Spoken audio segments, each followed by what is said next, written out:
JD, paano ba bumili ng bagong version ng incenso candle mo? Yung nakalagay sa lata na merong incenso chunks na mas matagal maubos kasi nga meron na siyang container na kahit matunaw yan lahat, patay lang yung apoy, antayin lang tumigas ulit tapos sindihan, pwede uling gamitin. Para sa lahat interesado, paano mag-order, click nyo lang yung yellow basket na nandito sa baba or i-visit nyo yung shop ng Lika Merchandise. Nakita ko yung meron pang laser engrave. Search nyo na lang mga kabayan. Ang kwentong ito ay hango sa totoong buhay. Mula ito sa isa nating kabayan na itago na lang natin sa pangalang Isay. Walang eksaktong taon. Negros. Alagaan mong mabuti ang kalikasada. Dahil ito ang pinagmumula ng lahat ng buhay. Lahat ay umuugnay dito at kung wala ang kalikasada, masisira ang balanse at lahat ng nakikita mo ngayon ay mawawala. Ito ang kadalasang linya ng matandang si Tatang Elyong sa tuwing kinakausap ang apong si Dindo. Nakatira ang mga ito sa kabundukan, piniling mamuhay malayo sa kabayanan dahil na rin sa kanilang tungkulin. Mula sa angkan ng mga babaylan at manggagaway si Dindo, ang kanyang ama, na italaga ng pamahalaan bilang bantay ng gubat sa lugar. Samantalang ang ina, kilalang manggagamot, parehong abala ang mga ito sa tungkulin, kaya naman si Tatang Elyong na ang naging kasama nito. Kung dapat kong alagaan ng kalikasan, bakit ako pinagbabawalan ni tatay na pumunta sa gubat? Dahil mapanganib ang lugar na yon para sa'yo. Bata ka pa, hindi mo gaanong nauunawaan ang lahat. Malalaman mo rin ang mga ito pagdating ng panahon. Pagdating ng panahon? Kailan naman yun, Lolo? Pwede ko namang pangalagaan ng kalikasan kahit bata pa ako . Tama ka, pero bawal ka pa ring pumasok sa gubat. Paano ko aalagaan ng kalikasan kung hindi ko ito malalapitan? Alam mo po, may mga bagay sa mundo na dapat ay hinahayaang mag-isa. Ang kagubatan ay may sariling buhay. Kaya nilang ayusin ang anumang nasira. Bilang mga tao, ang kailangan lang nating gawin ay bantayan ito. Pag-uusap ng dalawa. Kaso nga lang sadyang makulit itong si Dindo. Palihim na umaalis ng tahanan upang pumunta sa kakahuyan at doon maglaro. Dahil dito, tuluyang nagbago ang buhay ng paslit. Tanghaling tapat na mga oras na yun, pinapatulog ni Tatang Elyong si Dindo. Nagkunwari itong natutulog. At nang umalis si Tatang Elyong, dali-dali siyang pumuslit papunta sa kakahuyan. Dala ang mga laruang ginawa ng kanyang ama. Naupo ang paslit sa damuhan. Aliw na aliw si Dindo sa paglalaro ng mga oras na yun. Ngunit nahinto ito nang may nagpakitang gintong usa. Dahil walang muwang, inakala nito na pangkaraniwang usa lang ang nakita. Marahang lumapit ang nilalang sa kinaroroonan ng paslit. Inilapag naman ito ang hawak na laruan at tumayo. Manghang-mangha ang paslit habang pinagmamasdan ang lalaking usa na may mahabang sungay. Kulay ginto ang balahibo nito na kumikinang sa tuwing tatamaan ng sinag ng araw. Nagulat si Dindo nang biglang makarinig ng may nagsasalita. Bata, anong ginagawa mo sa gubat ng mag-isa? Ikaw ba yung nagsasalita? Sino pa ba ang kausap mo? Ikaw nga. Pero paano nangyari yun? Usa? Nagsasalita? Hindi ako pangkaraniwang usa. Ako ang gabay ng gubat na ito. Ako ang dapat nagtatanong. Alam mo bang mapanganib ang lugar na ito? Yan nga din yung sinabi sa akin ni Lolo. Pero wala naman akong nakikitang delikado. Saka ikaw, kung mapanganib, ba't nandito ka? Gaya ng sinabi ko, ako ang gabay ng gubat na ito. Kaya normal na dito ako manirahan. Paanong naging mapanganib ang gubat? Wala namang nananakit sa akin dito ah. Hindi ka ba natatakot mag-isa? Hindi naman. At saka hindi naman ako nag-iisa ngayon eh. Nandito ka nga oh. Ako pala si Dindo. Ikaw, anong pangalan mo? Wala akong pangalan. Hindi kailangan ng mga katulad ko ang pangalan. Paano tayo magiging magkaibigan yan kung hindi ko alam ang pangalan mo? Kaibigan. Isang tao. Makikipagkaibigan sa isang kagaya ko. O bakit? May masama ba dun? Alam ko na. Dahil wala kang pangalan, mag-iisip ako. Diyan ka lang sandali ah. Tumalikod ang paslit at nag-isip. Maya-maya ay humarap na ito. Kaso nga lang wala na ang usa. Alam ko na. Teka, saan pumunta yun? Sapiro ang pangalan mo. Simula ngayon magkaibigan na tayo, Sapiro. Wika ng paslit. Lingid sa kalaman nito. Nakatago lang ang usa sa likod ng isang puno. Nagpatuloy sa paglalaro si Dindo hanggang sa makatulog. Muling lumapit ang usa sa paslit at nagsalita. Sapiro, paano mo naisip ang pangalang yun? Kakaiba kang bata ka. Ramdam ko na may mabuti kang kalooban. Tinatanggap ko ang pakikipagkaibigan mo, Dindo. Biglang nagising si Dindo dahil narinig nito ang boses ng usa. Kaso nga lang wala na sa paligid. Napansin ng paslit na hapon na, kaya dali-dali itong umuwi. Naku, lagot na. Nagbabantay si Lolo sa atangan. Siguradong mapapagalitan na naman ako nito eh. Marahang naglakad paikot sa kusina si Dindo. Kaso nga lang napansin ito ni Tatang Ilyong. O Dindo, saan ka na naman nang galing bata ka? Hindi ba sinabi ko sa'yo, wag kang pupunta sa gubat? Hindi naman po ako nagpunta doon, Lolo ah. Diyan lang po ako sa bungad ng gubat. Naglaro sa damuhan. Wag ka nang magsinungaling. Inikot ko ang paligid pero hindi kita nakita. Pasensya na po, Lolo. Huwag na po kayo magalit. Nga pala may nakilala ako sa gubat, isang usa. Kulay ginto po yung balahibo eh. Tapos ang haba ng sungay. Ang daming sanga. Biglang natigilan ang matanda sa narinig. Tumayo ito at nilapitan si Dindo. Anong sinabi mo? Gintong usa? Opo, Lolo. Ang ganda po ng usa na yun. Tapos nagsasalita pa. Pinangalanan ko po siyang Sapiro. Sapiro? Saan mo nakuha yung pangalang yon? Narinig ko lang po yun sa isip ko dati. Ganun ba? O sige na, maghugas ka na ng katawan nang makapaghapunan na tayo. Pag-uusap ng dalawa. Biglang nakaramdam ng matinding pagkabalisa ang matanda.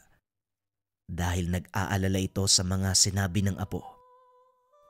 Kinabukasan, inaya ni Tatang Ilyong si Dindo na puntahan ang ama sa bayan. Tuwang-tuwa ang paslit dahil minsan lang nito nakikita ang ama.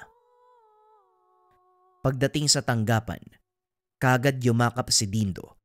Halatang sabik ito sa mga magulang. Bakit po kayo napadalaw, tay? Uwi naman ako sa Sabado ah. Ano po nangyari? Tanong ng ama ni Dindo. Inutusan ni Tatang Ilyong ang paslit na maglaro sa labas. May nangyari kasi sa anak mo. Kahapon pumuslit na naman siya papunta sa gubat. At ayon sa kanya, nakakita siya ng gintong usa. Pinangalanan pa niyang Sapiro. Sapiro? Yon ang pangalan ng gabay ng kagubatan. Paanong nalaman ni Dindo ang pangalang yun? Hindi ko rin alam anak eh. Pero malaki ang hinala ko. Pinili ng gabay ang anak mo. Imposible yung sinasabi mo, Tay. Hindi si Dindo ang... Teka, ikatlong henerasyon ng anak ko mula sa inyo. Posibleng tama kayo, Tay. Yan ang kinakatakutan kong mangyari. Kung si Dindo ang pinili ng gabay, nasa panganib ang buhay niya. Magtiwala na lang po tayo sa kalikasan.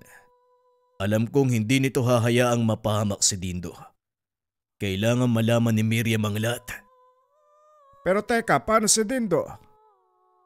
Hayaan muna natin siya maglaro sa palaruan, Tay.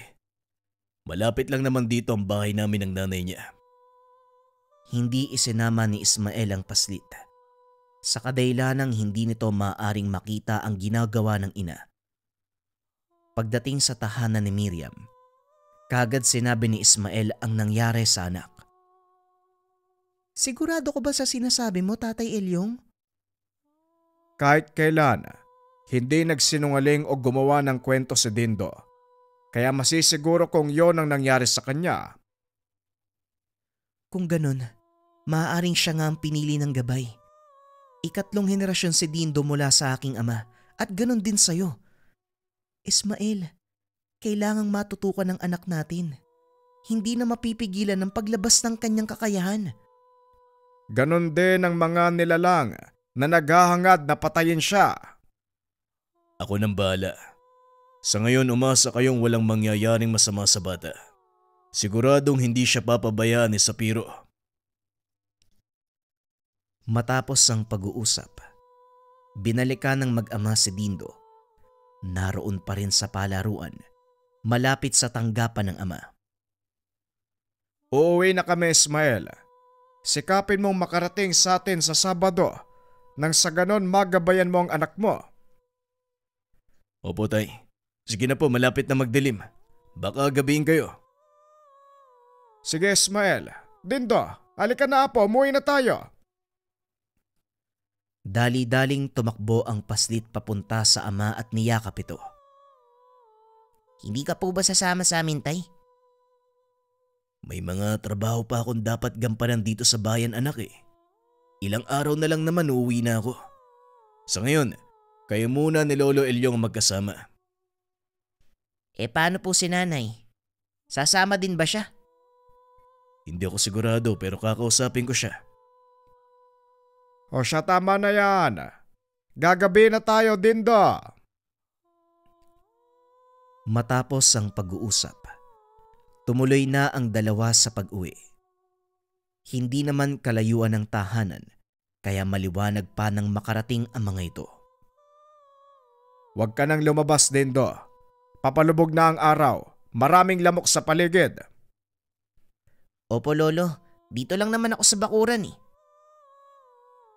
Nakaupo ang paslit sa ilalim ng puno habang nakatitig sa kagubatan. Sumagi sa isipan nito ang nakilalang nilalang sa gubat.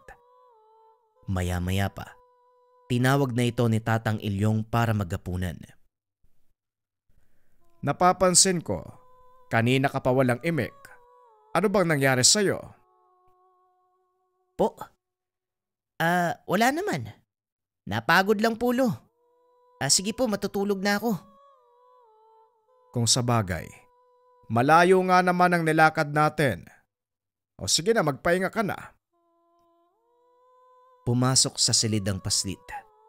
Naiga sa kama. Unti-unti itong dinalaw ng antok hanggang sa tuluyang makatulog.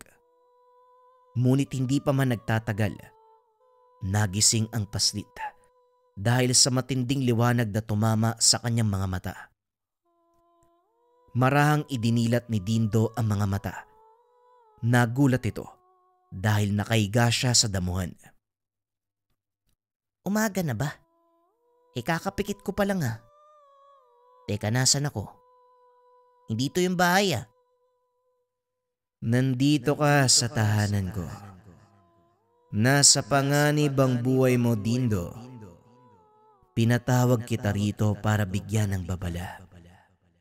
Kasabay ng paggising ng iyong kapangyarihan ay ang pagdating naman ng mga nilalang na gusto itong makuha. Kapangyarihan? Anong kapangyarihan? Sa ngayon, hindi mo pa ito natutuklasan. Ngunit darating ang pagkakataong lalabas ito ng kusa. Sa ngayon, tandaan mo ang lahat ng sinabi ko. Matapos magsalita ni Sapiro, kagad siyang naglaho. Muling nasilaw si Dindo at napapikit. Nang idilat nito ang mga mata, nasa loob na siya ng silid. Nakaupo na si Tatang Elyong sa tabi ng higaan. Anong nangyayari sa'yo? Bakit ka nagsasalita mag-isa? Dinalaw po ko ni Sapiro sa panaginip eh. Nagbigay po ng babala. Nasa panganib daw po yung buhay ko. Kasabay ng paggising ng kapangyarihan ay paglabas daw po ng mga nilalang na gustong pumatay sa akin eh. Ito na ang sinasabi ng iyong ama. Ngayon naintindihan mo na ang lahat ng gusto kong sabihin. Mapanganib ang gubat na ito, Dindo. Nauunawaan ko naman po yung sinasabi niyong panganib. Pero ang hindi ko lang maintindihan, yung sinabi ni Sapiro na kapangyarihan. Ang ating angkan may kakayahang makipag-usap sa kalikasan. Nagagamit natin ang lakas at enerhiyang nagmumula dito para makapagpagaling ng may karamdaman o hindi kaya bumuhay ng mga namatay. Ito ang kapangyarihang gustong makuha ng mga nilalang at para mangyari yon, kinakailangan kanilang patayin. Sino po bang mga nilalang ang nais pumatay sa akin, Lolo? At saka bakit nila gustong kunin yung kapangyarihan ko? Mga inkantong itim, Dindo. Isinumpa ang mga nilalang na yon. Tinanggal sa kanila ang karapatang maging immortal at may babalik lang ito sa kanila kung makukuha ng mga inkanto ang kapangyarihan mong kumonekta sa kalikasan. Ano pong gagawin ko? Ikaw lang ang nakakaalam ng dapat gawin, Dindo. Sa ngayon, hindi mo dapat isipin ang mga bagay na yan. Magpahinga ka na. Bukas natin pag-usapan ang tungkol dyan. Pilit na nililihis ni Tatang Elyong ang buhay ni Dindo. Nais niya itong magkaroon ng simple, ngunit makabuluhang buhay. Kaso nga lang alam niya na hindi ito maiiwasan dahil nakasulat na sa kapalaran ng paslit ang kanyang tadhana. Kinabukasan, umalis si Tatang Elyong upang bumili ng mga pangangailangan. Kinuha naman ni Dindo ang pagkakataon upang puntahan si Sapiro sa gubat. Sapiro! Alam kong nandito ka. Pakiusap, magpakita ka sa akin. Marami akong katanungan. Tumahimik ang paligid. Ilang sandali ay nagpakita ang gintong usa. Talagang hindi ka marunong makinig. Sinabi ko na sa'yo na mapanganib ang lugar na ito para sa gaya mong bata. Hindi mo na ako dapat pangaralan. Alam ko yung tungkol dyan, sagutin mo yung tanong ko. Kaya mo ba akong tulungan? Labanan yung mga inkantong gustong pumatay sa akin? Nasisiraan ka ba ng ulo? Paano mong lalabanan ng mga engkanto? Isa ka lang paslit. Paslit na may kakayahang kumonekta sa kalikasan. Pinaliwanag sa akin ni Lolo Elyong ang lahat, no? Malaking gulo kung sakaling makuha ng mga engkantong nakatago kong kapangyarihan. Isa lang ang paraan para mapigilan sila. Yun ay labanan sila. Kung yan ang gusto mong gawin, sino ako para tumanggi sa kailingan ng aking kaibigan? Sumakay ka sa likod ko. Ituturo ko sa iyo ang lahat ng dapat mong malaman tungkol sa kapangyarihan mo. Sumakay si Dindo sa likod ng usa. Mabilis na tumakbo papasok ng gubat. Nakikita ng paslit ang lahat ng mga nilalang mula sa pinakamalaki hanggang sa maliit na lambana. Kasabay ng mga nakikitang tanawin ay ang kaalaman sa paggamit ng kanyang kapangyarihan. Saan nanggagaling yung mga kaalaman na to, Sapiro? Ang kalikasan mismo ang nagtuturo sa iyo kung paanong kumukonekta sa kanya. Pakinggan mong mabuti ang sinasabi ng bawat puno, halaman. Pakinggan mo ito sa pamamagitan ng iyong puso. Sinunod ng paslit ang sinabi ni Sapiro. Kusang pumapasok sa isip ni Dindo ang mga pamamaraan ng ninuno. Sa palagay ko, handaan na ako. Malakas ang engkantong nais pumatay sa iyo. Huwag kang magpakampante. Pero huwag ka ring mag-alala. Hindi kita papabayaan. Maraming salamat, Sapiro, ha. Hindi mo kailangan magpasalamat. Tungkulin ko ito sa iyong angkan. Simula pa noon. Ikaw ang ika-15 bantay at gaya ng mga nauna sa iyo. Inaalay ko ng buong katapatan ng aking buhay. Pag-uusap ng dalawa. Samantala sa kabilang banda, dumating si Ismael at Miriam. Dali-daling hinanap si Dindo. Kaso nga lang walang alam si Tatang Elyong kung saan ito nagpunta. Iniwan ko siya dito eh. Hindi ko naman inakala na babaliwalain niya yung mga bilin ko. Lintik talagang batang yan at tigas na ulo. Kailangan natin siyang mahanap. Nagsisimula ng lumantad ang mga engkantong itim. Isa lang ang ibig sabihin nito. Nagising na ng tuluyan ang kapangyarihan ni Dindo. Habang nag-uusap ang tatlo, biglang nagdilim ang paligid. Bumuhos ang malakas na ulan. Kaso nga lang laking pagtataka ng mga ito dahil nasunog ang mga damo sa paligid. Anong nangyari? Bakit nasusunog ang mga damo? Malakas ang ulan. Nandito na sila! Naglabasan ang mga nilalang sa nagliliyab na talahib. Pinalibutan ng mga ito ang tahanan ng matanda. Sa kalagitnaan, isang lalaking nakasuot ng magarang baluti ang nagpakita. Nagkita tayo muli, Ismael. Ngayon nasaan ang panganay mong anak? Ikaw pala, Evan. Pasensya na. Pero hindi mo makukuha ang anak ko. Huwag mo nang pahirapan pa ang sitwasyon. Isuko mo sa akin ang bata kung ayaw mong ubusin namin ang lahat ng mga mortal. Kailanman, hindi mangyayari ang gusto mo. Kahit ikamatay ko pa. Kung yan ang iyong nais, aking ibibigay. Kinumpas ng engkanto ang kanyang kamay. Nagsipagsugod ang mga nilalang sa likod nito. Ngunit bago pa man umabot ang mga engkanto sa kinakatayuan nila Ismael, biglang dumaan sa harapan nila ang gintong liwanag. Naaninag ni Ismael ang gintong usa at ang batang may hawak na gintong sibat. Miriam, pagmasdan mo ang anak mo. Taas noo mong ipagmalaki. Ika-15 bantay ang batang nagmula sa sinapupunan mo. Pinagmasdan ni Miriam ang paslit na nakasakay sa gintong usa. Nakangiti ito na parang nakikipaglaro. Hindi alintana ang panganib na nasa paligid. Handa ka na ba, Dindo? Wala nang atrasan. Handa na, Sapiro. Malaki ang tiwala ko sa iyo at sa kalikasan. Kung ganon, tapusin na natin ang laban. Pag-uusap ng dalawa. Sinugod ng mga ito ang nagkukumpulang mga engkanto. Itinaas ni Dindo ang hawak na sibat upang tawagin ang kidlat.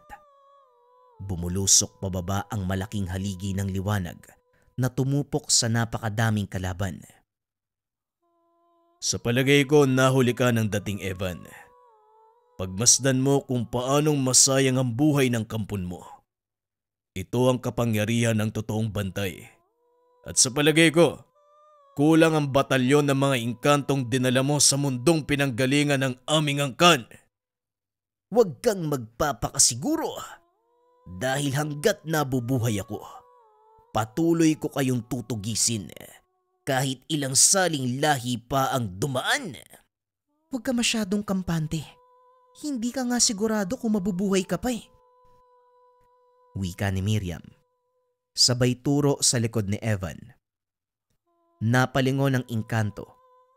Laking gulat nang makitang papasagod sa kinakatayuan si Dindo at Sapiro. Itinarak ng paslit ang sibat sa katawan nito. Matapos ay huminto ang usa. Bumaba si Dindo. Nilapitan ang nooy nakaluhod na kalaban. Hindi ko alam kung anong dahilan mo para kunin ang kapangyarihan na iningatan ng aming angkan. Gusto ko lang makamit ang buhay na walang hanggan. Nakakasawa na ang mamatay at muling isilang. Gusto kong manatili sa kung ano ko ngayon para malupig ko ang mga nilalang na pinakamamahal ng tagapaglikha. Kailanman hindi mo magagawa ang bagay na yan dahil hindi bulag ang may likha. Hindi nito hahayaan na sirain yung mga pinanubol ang kanyang mga nilikha. Huwag kang magmalinis usa. Isa ka din sa amin. Tama ka. Isa kong pinanubol. Ngunit kahit kailan, hindi sumayad sa isip ko ang sirain ang napakagandang nilikha ng Ama. Nananatili ang katapatan ko sa Kanya. Kaya nandito ako ngayon sa kasalukuyan kong estado.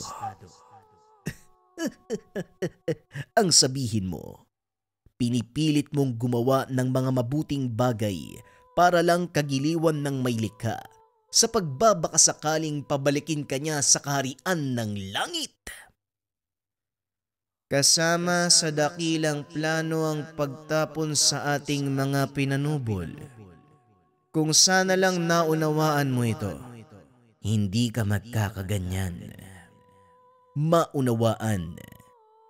Kahit kailan hindi ko mauunawaan ang kanyang naging hatol. Tapat akong tagapaglingkod ng Ama. Nabulagan at sinubukang humingi ng kapangyarihan. Ngunit pinili pa rin niyang itapon ako sa walang kwentang mundo. Ikaw ang nagpasyang sirain ang sarili sa harap ng may likha. Kaya wag mong isisi sa mundo ang kasalukuyan mong kalagayan. Panahon na para magpahinga ka. Ito ang hatol ng kalikasan. Kailangan mong mamatay ng tuluyan para pagbayaran ang mga ginawa mong kasalanan. Wika ni Dindo. Matapos ay hinawakan nito ang sibat na nakatarak sa dibdib ni Evan. Unti-unting tumubo ang sanga at dahon mula sa hawakan ng sandata hanggang sa maging ganap itong puno. Ang punong yan ang magsisilbing tanda ng mga nangyari sa araw na ito. Nang sa ganon hindi makalimutan ng iyong angka ng kanilang tungkulin. Mahaba pa ang iyong lalakbayin, Dindo. Marami ka pang pagdadaan ng pagsubok. Ngunit gaya ng pangako ko, hindi ako aalis sa tabi mo. Alam ko yun, Sapiro. Masaya ako naging magkaibigan tayo. Akin ang karangalan. 15 bantay. Matapos ang kaganapang iyon, tuluyang nag-iba ang mundo ni Dindo. Sa edad na 12, nagsimula itong sundan ang yapak ng kanyang inang babaylan. Sa paglipas ng maraming taon, marami ang natulungan ni Dindo. Bukod sa pagiging manggagamot, namasukan nito sa pinagtatrabahuhan ng kanyang ama. Ipinagpatuloy nito ang trabahong sinimulan ng kanilang mga ninuno. Maraming taon na ang nakakalipas. Yan ang kwento ng punong ito, Isay. Tanda ito ng mga nangyari noon na patuloy na magpapaalala sa lahat ng mga pinagdaanan ng ating angkan. Alam mo, Lolo Dindo, Mahirap talagang paniwalaan yung kwento mo eh. Lalo na hindi ko naman nakikita yung sinasabi mong usa. Nasa paligid lang siya. Patuloy tayong binabantayan. Hindi lilisan si Sapiro sa tabi ng ating angkan. Ito ang kanyang sumpa. Gusto ko rin pong makita si Sapiro. Pwede po ba yun, Lolo? Sa pagdating ng tamang panahon, Isoy, sa ngayon magpakabait ka. Sundin ang lahat ng sinasabi ng iyong nanay at tatay. Maswerte ka po dahil nabibilang ka sa angkan ng mga dakilang tagapagbantay. Tagapagbantay, Lolo? Ng ano? Ng kalikasan na po.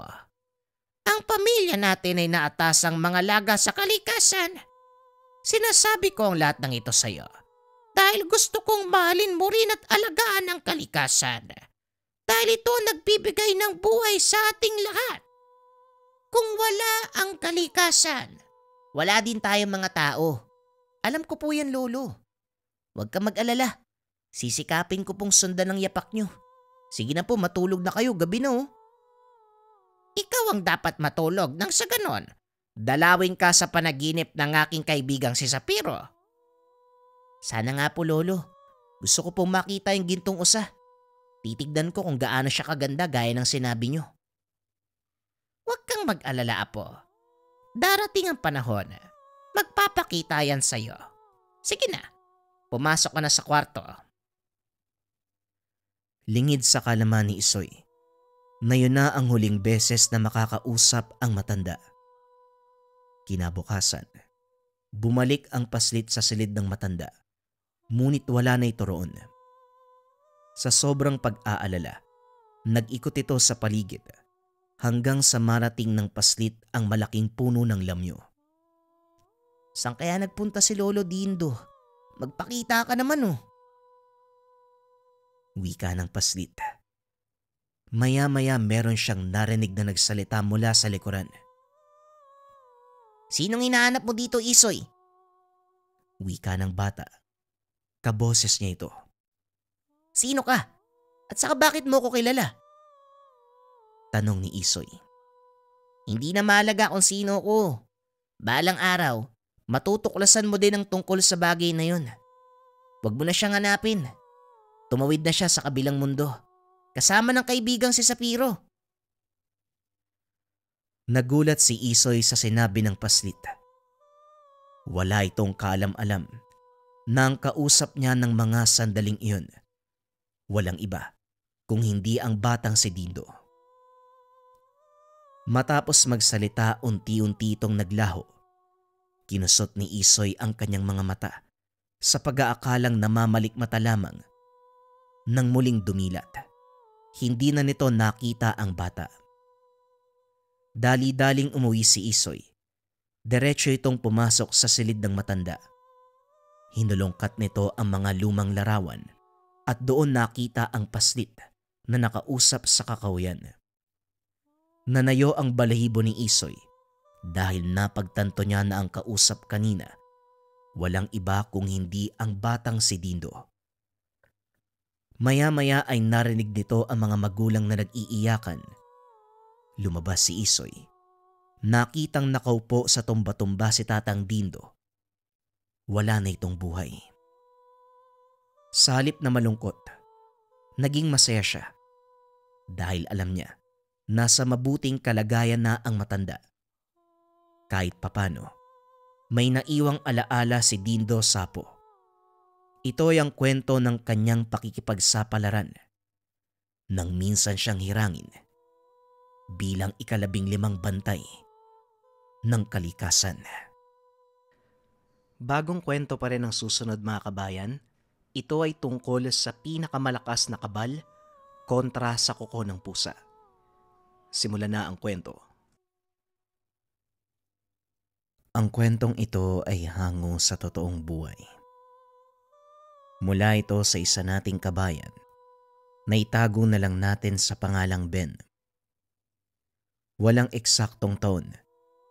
Probinsya ng Siquijor. Paminsan ang taglay na lakas, o kakayahan natin ng siyang magiging batayan para irespeto tayo ng ating kapwa. Ngunit kadalasan, ito rin ang nagiging batayan para husgahan. Kadalasang nawawala ang mga positibong ginawa sa sandaling mabahira nito ng pagkakamali. Ito ang aral sa kwento na ibinahagi sa atin ng isa sa masugid na nakikinig. Lumaki si Ben sa isang pamayanan kung saan mahalaga ang estado o katayuan sa buhay. Nabibilang sa angkan ng mga mangingisda, nakontento sa payak na pamumuhay. Hindi alintana ang sinasabi ng mga tao dahil mas mahalaga sa kanya ang pagtatrabaho upang makatulong sa mga magulang. Madaling araw pa lang nagigising na si Ben para lumaot. Kasama nito ang pinsang si Arturo. Halos sabay lumaki sa pangalaga ng kanilang lolo Temyo. Maagang naulila si Arturo nang masalanta sa malakas na bagyo ang kanilang lugar. Hindi nakaligtas ang mga magulang nito. Nagkataon namang nasa pangalaga ng matanda ang noong paslit pang si Arturo. Mabuting bata, maayos na napalaki ng manggagamot na lolo. Tinuruan ng mga kaalaman sa lihim na karunungan at batas ng kalikasan. Hindi kagaya ni Ben, sineryoso ni Arturo ang larangan ng panggagamot. Pinagsasabay nito ang pag-aaral, pangingisda at pagsasanay sa panggagamot hanggang sa tumungtong na ito sa tamang gulang. Uy Arturo, hindi ka ba lalaot ngayon? Malapit nang sumikat ang araw ay hindi ka pa bumabangon. Lalaot ako, Ben. Pinapakiramdaman ko lang yung panahon. Para kasing biglang uminit yung hangin eh. Oo nga no. Bigla ding nawala yung mga bituin Mabuti nga makiramdam muna tayo. Magtimpla ka na lang ng kape sa kusina. Nakapagkape na ako eh. O sige, sandali lang. Hindi pa nga ako nakakapagkape. Mahusay sa pagbabasa ng panahon itong si Arturo. Nahuhulaan niya kung may paparating na unos sa pamamagitan ng pagdama ng ihip ng hangin. Isa ito sa mga natutunan ng binata sa kanyang lolo Temyo. Maya-maya ay bumuhos ang malakas na ulan. Nagsipagtabihan ang mga bangkang naglalambat dahil bigla ding lumaki ang alon. Tama ka na naman Arturo. May bagyong paparating. Sabi ko naman sa'yo eh. Ni minsan hindi pa nagkamali ang ilong ko. O ano? Anong gagawin natin ngayon? Magtatahi pa ako ng lambat. Ang dami ng punit nung sa akin parang kasya na nga ako eh. Ganun ba?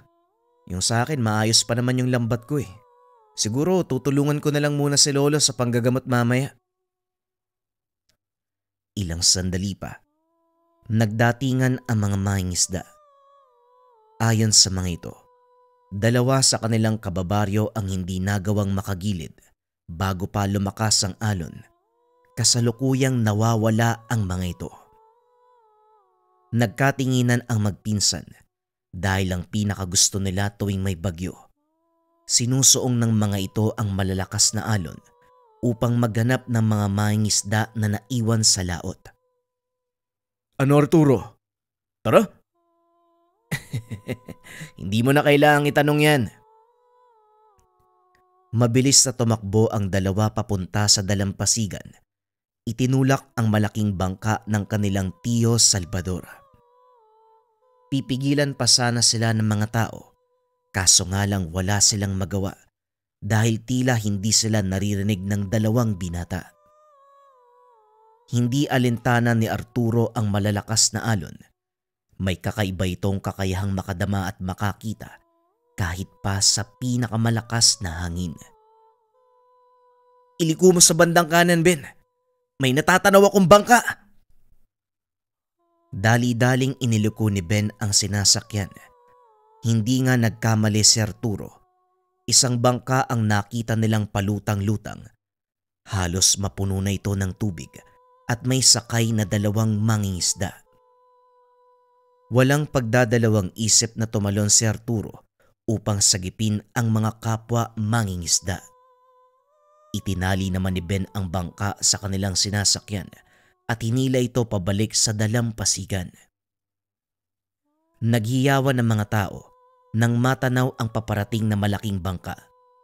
Bago pa man sila tuluyang dumaong, inikot nila ang buong dalampasigan na sakop ng isla upang masigurong walang mga naiwan sa laot.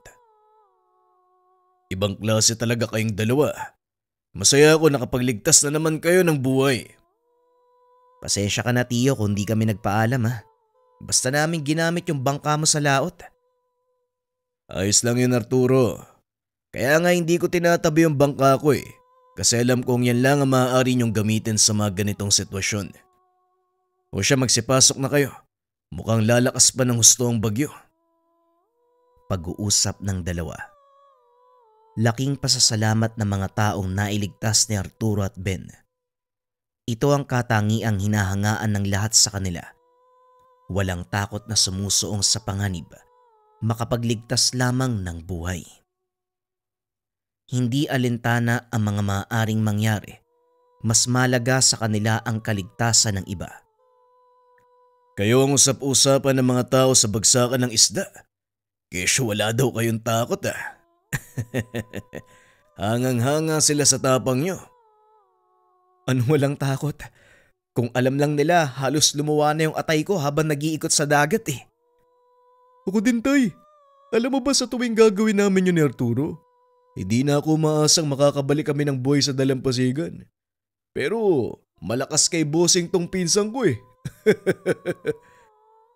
Pero mag-iingat pa din kayo. Hindi masamang magligtas ng iba. Ngunit isaalang-alang niyong pansariling kaligtasan bago sumagip ng buhay ng iba. Alam ko po yun, Tiyo. Aminin ko. Minsan wala na akong pake sa mangyayari sa akin Ang mahalaga, mailigtas ko yung nasa panganib. Napapansin ko rin ang bagay na yan. Kaya sa susunod, siguraduhin mo muna ang kaligtasan niyo bago ang iba. Paano ka makakatulong kung ikaw mismo mapapahamak? Sikat sa kanilang baryo ang magpinsan dahil sa kanilang kabayanihan. Nire-respeto din ng kanilang pamilya sa lugar dahil na rin sa magandang reputasyon. Ngunit isang pangyayari ang tuluyang nagpabago ng lahat. Ito ay nang minsang magkaroon ng sakuna sa karagatan kung saan lumubog ang malaking barkong pampasahero sa mismong karagatan na sakop ng kanilang bayan. Natapon sa laot ang kargang langis, dahilan para malason ang lahat ng lamang dagat. Nawalan ng buhay ang mga mangingisda sa lugar. Ang ilan ay dumadayo pa sa malayong parte ng probinsya upang mangisda. Nakapanlulumo ang sitwasyon ng mga taong nakatira sa lugar, lalo na't ang ilan sa kanila. Tanging pangingisda lang ang pinagkukunan ng pang-araw-araw na pagkain. Alam mo, Ben, kung may magagawa lang sana ako para makatulong Kaso wala Hindi ko kayang bigyan ng solusyon ng gutom ng mga kababaryo natin. Alam mo, Arturo, may limitasyon ang kakayahan nating tumulong. At ang pangyayaring ito, hindi na saklaw ng kakayang ngayon. Kaya natin magligtas sa mga taong nasa lanta ng bagyo sa laot, pero hindi natin kayang punan ng kumakalam nilang sikmura. Pag-uusap ng dalawa.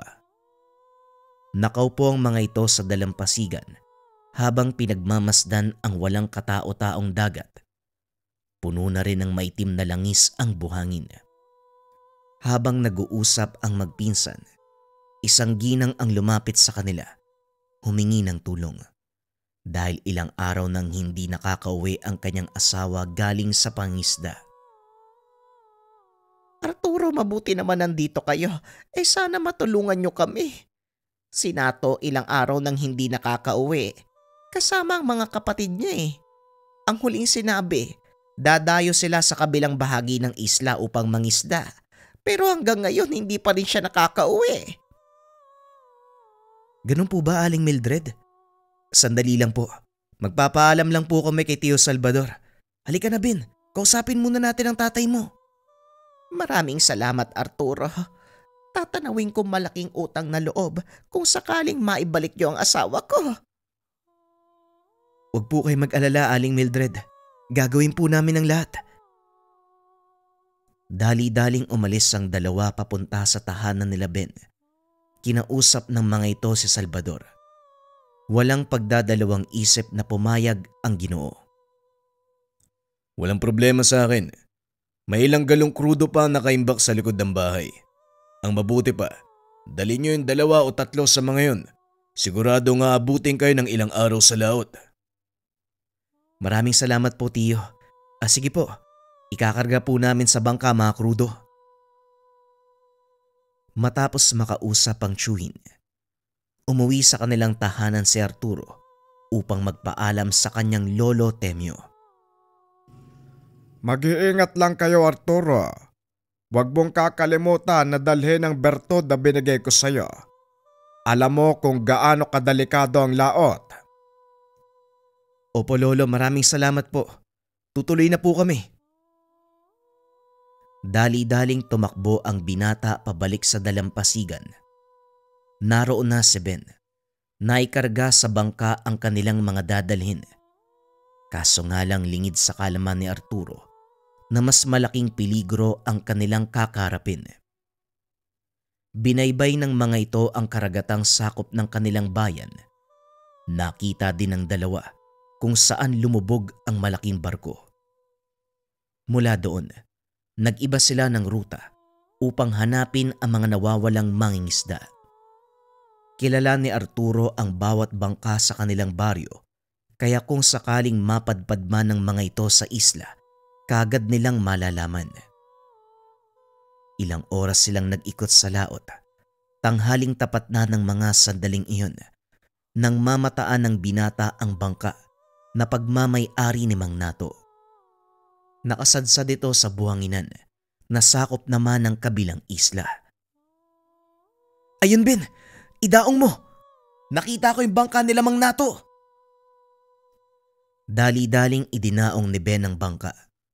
Ngunit nang marating nila ang dalampasigan, wala ng tao.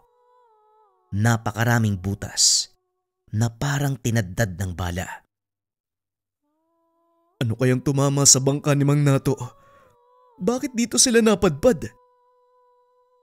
Sa nakikita ko, Ben, parang pinagbabaril sila sa laot oh. Pero sino kaya yung gagawa niyan? Maliit lang ang isla na to. Kaya kaya nating ikutin sa loob ng kalahating oras. Ang mabuti pa maghiwalay tayo. Magandang ideya. Dito na lang tayo magkita pagkatapos ng kalahating oras. Naghiwalay ang magpinsan.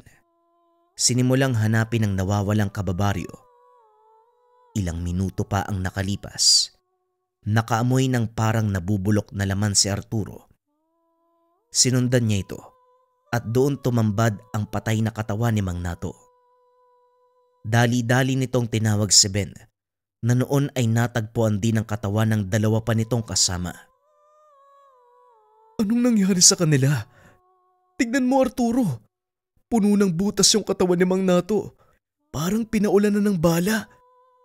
Hindi kaya nasa watas sila ng mga pirata? Pirata? Imposible yun. Walang ganun dito Arturo. Hindi ka nakakasigurado, Ben. Sa hirap ng buhay, lahat gagawin ng mga tao para lang kumita at makakain. Oo nga naman. Anong gagawin natin ngayon? Wala na tayong magagawa. Ang mabuti pa, magsiga ka na mga tuyong dahon ng pandan.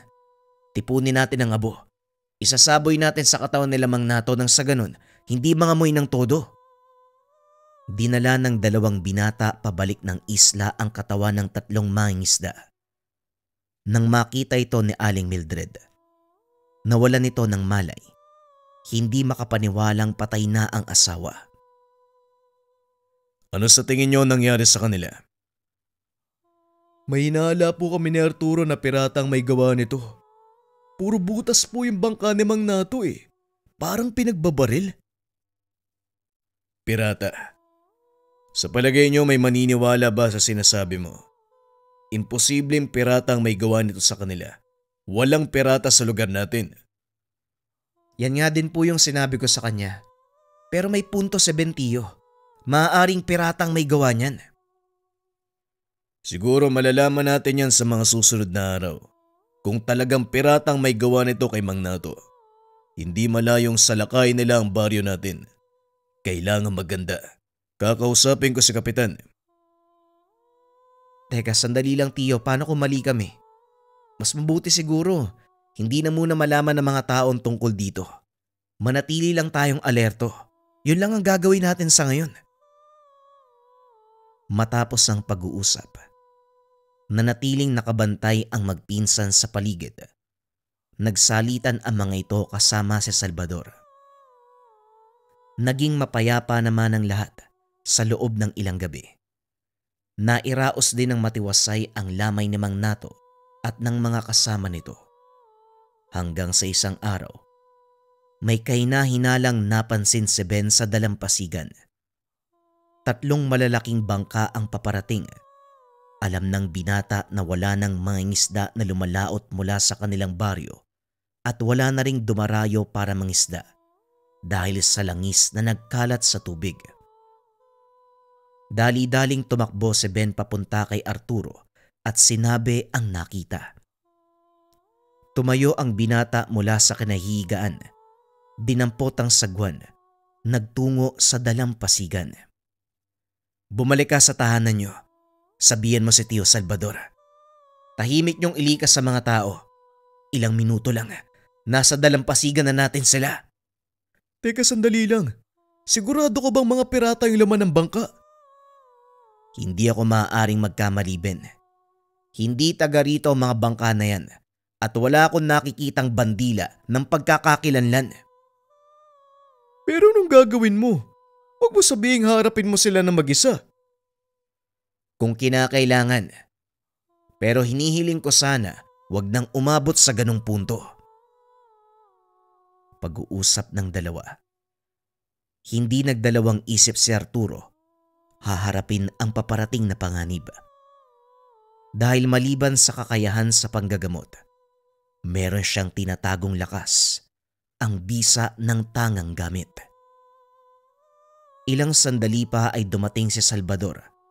Nalaman na nito mula kay Ben ang nangyari. Mga pirata nga ba ang paparating, Arturo? Sa palagay ko po, Tiyo, pero sana mali ako. Ayoko magkaroon ng kaguluhan sa lugar natin. Ganon din ako, Arturo. Pero anong magagawa natin laban sa mga taong armado ng baril? Alam mo ang kakayahan ko, Tiyo. Magtiwala ka sa akin.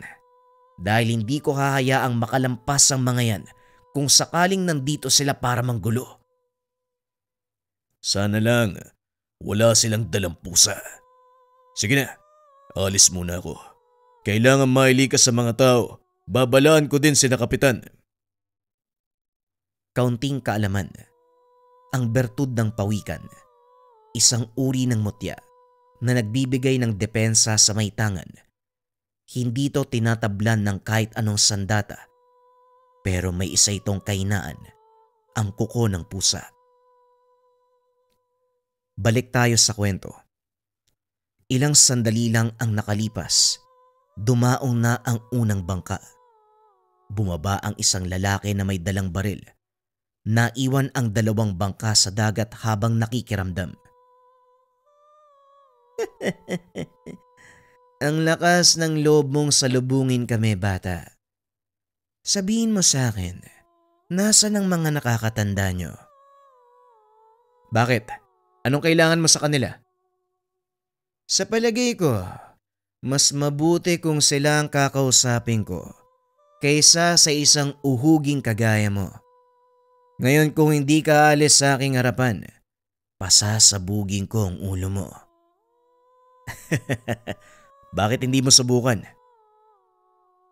Biglang tumawa ang mga kalalakihan na nasa likod ng lalaki. Tinutukan ng baril si Arturo. Mukhang wala sa lugar ang tapang mo, bata. Hindi mo pa siguro nararanasang magulpi. Pues ngayon ihanda mo ang katawan mo. Dahil ikaw ang magsisilbing pampainit na mga kasama ko.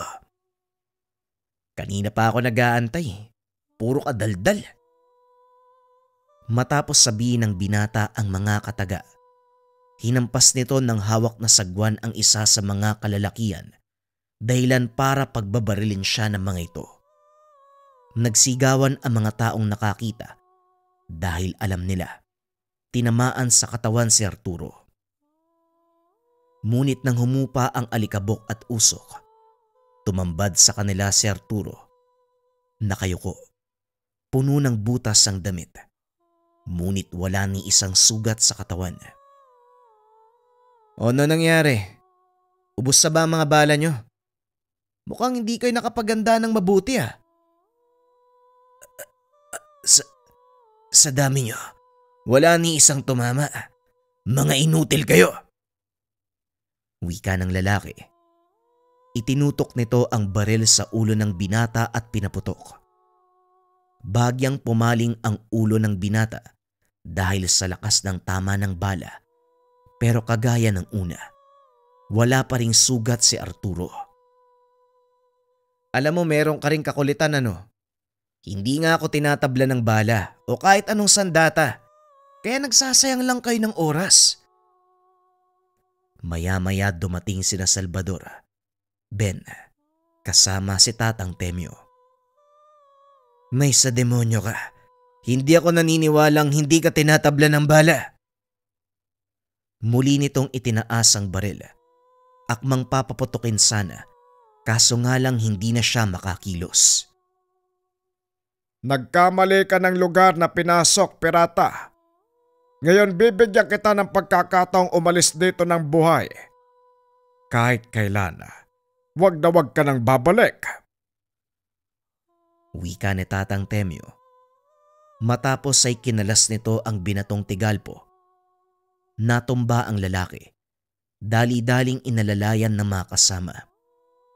Isinakay sa kanilang bangka mula sa dalampasigan.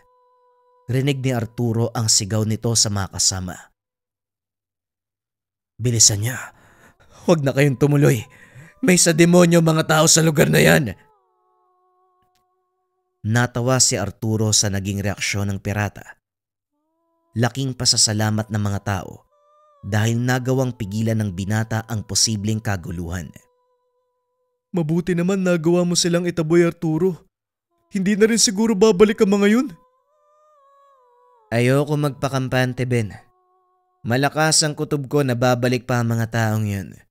Kaya dapat manatili tayong handa sa mga pangyayari. Nang mga sumunod na araw, wala namang nangyaring kakaiba. Nagpatuloy ang buhay ng mga tao sa baryo.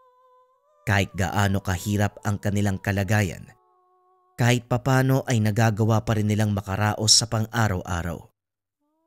Naging kampante ang mga kabaryo sa pag-aakalang hindi na babalik ang mga tulisan. Ngunit isang gabi habang tulog ang lahat, biglang sumambulat ang malakas na apoy. Nasunog ang malaking bodegang iniimbaka ng tuyo. Dali-daling ginising ni Ben si Arturo at Salvador. Anong nangyari sa bodega? Bakit ang bilis lumaki ng apoy? Mukhang dumating na ang kinakatakutan ko. Malakas ang kutob ko. Piratang may gawa nito. Ang mga tuyong nasa loob ng bodega lang ang tanging pangkabuhay ng mga tao ngayon. Mga walang iya sila. Arturo, tignan mo! Lumingon si Arturo sa direksyong itinuro ni Ben. Nakita nito ang pangkat ng mga kalalakian na naglalakad sa dalampasigan. Pinamumunuan nito ng isang lalaking putolang kamay. Nakatayo sa tabi nito ang lalaking nakalaban ni Arturo. Pinunong Claudio, siya ang binatang sinasabi ko sa'yo. May sa demonyo. Mukha namang walang kakaiba sa kanya. Huwag kang magpapakampante, amo. Dahil hindi siya tinatabla ng bala. Ako mismo nakakita. May isa pang matanda. Hindi ko alam kung nasaan. Dapat ka rin mag-ingat sa isang yun. Maniniwala lang ako sa sinasabi mo kung ako mismo ang makakakita. Mga bata, alam nyo na ang gagawin. Nang mga sandaling ito, sina Ben at Salvador lang ang nakatayo sa dalampasigan. Abala ang mga tao sa pag-apula ng apoy sa nasusunog na bodega.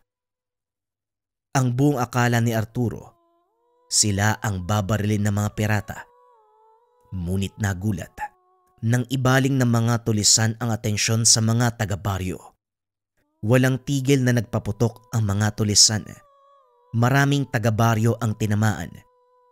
Pero ilang segundo lang, biglang huminto ang putukan. Nakita ni Arturo, naglalakad papunta sa dalampasigan si Tatang Temyo. Bakit sobrang ingay? Anong ginagawa niyo dito? Hindi ba sinabi ko, huwag ka nang babalik? Wika ng matanda, habang nakaturo kay Teodoro. Napatingin naman ang pinuno kay Tatang Temyo. Pamilyar ka sa akin, tanda. Nagkita na ba tayo? Kilala kita eh. Claudio, ang tulisan mula sa kabilang probinsya. Tama ka. Natatandaan ko na kung sino ka. Ikaw si Tandang Temyo, ang manunugis na pumutol sa kamay ko. Pag-uusap ng dalawa. Nilapitan ni Arturo ang matanda. Lolo, kilala mo ang taong yan? Oo, siya ang taong nakalaban ko maraming taon na nakakaraan. Hindi ka pa rin nadadala ano? Binigyan na kita ng pagkakataon para magbago. Pero ito ka, talagang pinagpatuloy mo ang pagiging tulisan. Matagal kong pinangarap ang pagkakataong ito at sa wakas nasa harapan na kita. Sa palagay mo, papalampasin ko ang pagkakataong to? Sa palagay mo rin ba, hahayaan pa kitang mabuhay pagkatapos sa ginawa mo dito? Arturo, tulungan niyo ang mga tao. Ako nang bahala sa isang to. Teodoro, wag mo silang hahayaang makalayo sa lugar na ito. Patayin mo ang binatang yan. Ng buong kasiyahan, amo. Naglakad papunta kay Arturo si Teodoro. Walang pagdadalawang isip na sinugod ito gamit ang itak. Sinangga niya ito sa pamamagitan ng palad. Laking gulat ng binata dahil nagawa siyang sugatan ng itak na hawak ng kalaban. Nabigla ka, no? Hindi lang ikaw ang may kalaman sa lihim na karunungan. Nagkataong nalaman ko ang sekreto mo, maging ang pangontra. Nanlaki ang mga mata ni Arturo nang makita ang putol na paa ng pusa sa hawakan ng itak ng kalaban. Paano mong nalaman ang sekreto ko? Minanmanan kita ng lingid sa kalaman mo. Narinig ko ang lahat ng tungkol sa agimat mo. Tulisan ka nga, pero hindi pa rin sasapat ang kalaman mo. Maaari mong kontray ng bisa ng tangan kong bertud, pero hindi mo ko mapapatay. Kaya nagsasayang ka lang ng lakas. Wika ni Arturo sabay sugod sa kalaban. Umuga ang katawan nito sa bawat tama ng binata. Bakit ganito ang mga atake mo? Yan ang isang bagay na hindi mo nalaman. Hindi lang depensa ang binibigay ng hawak ko mutya. Nagagawa nitong palakasin ng 10 beses sa mga suntok ko. Wika ng binata. Isang malakas sa suntok sa panga ang binitawan. Ito ang tumapos sa laban ng dalawa. Ibinaling ni Arturo ang atensyon kay Tatang Temyo. Patuloy itong nakikipaglaban sa pinuno ng mga pirata. Hindi ka pa rin nagbabago. Malakas ka pa rin at napakabilis. Katawan ko lang ang tumatanda, pero hindi ang kaalaman at kakayahan ko. Ngayon pagsisisihan mo muling pagkikita natin. Ako ba ang magsisisi? O ikaw? Biglang nakaramdam ng panghihina si Tatang Temyo hanggang sa napalood ito. Mahabang panahon. Ginamit ko ang pagkakataong iyon upang pag-aralan ang mga kalabang taglay mo. hanggang sa isang matandang nagbigay sa akin ito. Wika ni Claudio habang ipinapakita ang itim na bato. Sinasabi ko na nga ba, itim na bato, Ara. Hindi na nakakapagtaka na wala ang bisa na madasal ko. Ngayon tignan natin kung ano ang gagawin mo sa oras na putulin ko ang 2 kamay mo. Wika ni Claudio. Binunot nito ang itak.